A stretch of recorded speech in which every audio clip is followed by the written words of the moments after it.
இடம் பொருள் ஏவல் அப்படின்னு சொல்லுவாங்க.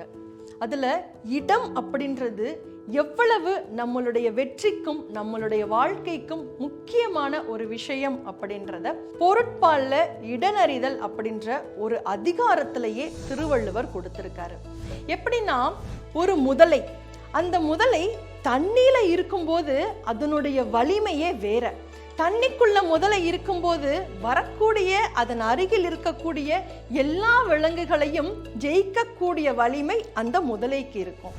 ஆனா அந்த முதலையே தண்ணீரை விட்டு வெளியில வந்துடுச்சு அப்படின்னா மற்ற விலங்குகள் அந்த முதலையை தாக்கக்கூடிய ஒரு சூழ்நிலை உருவாகும்.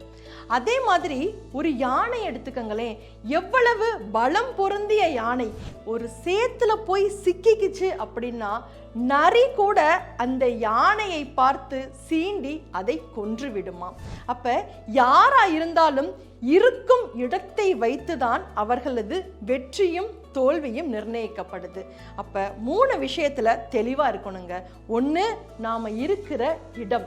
இன்னொன்னு, எந்த இடத்தில் இருந்தால் நமக்கு பலம். மூணாவதா, எந்த இடத்தில் இருப்பது நமக்கு பலவீனம் அப்படின்றதுலையும் நாம தெளிவா இருக்கணும். அதைத்தான் இந்த 2 குறளில் திருவள்ளுவர் மிக அழகாக விளக்குகின்றார்.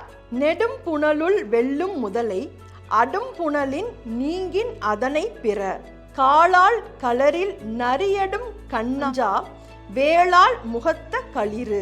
இதுதாங்க, யாரும் இருக்கும் இடத்தில் இருந்து கொண்டால் எல்லாம் சௌக்கியமே. ஆக நாம் இருக்கும் இடம்தான் நம் வாழ்விற்கான வெற்றியையும் தோல்வியையும் நிர்ணயிக்கும் மிகச்சிறந்த பலமாக திகழ்கிறது.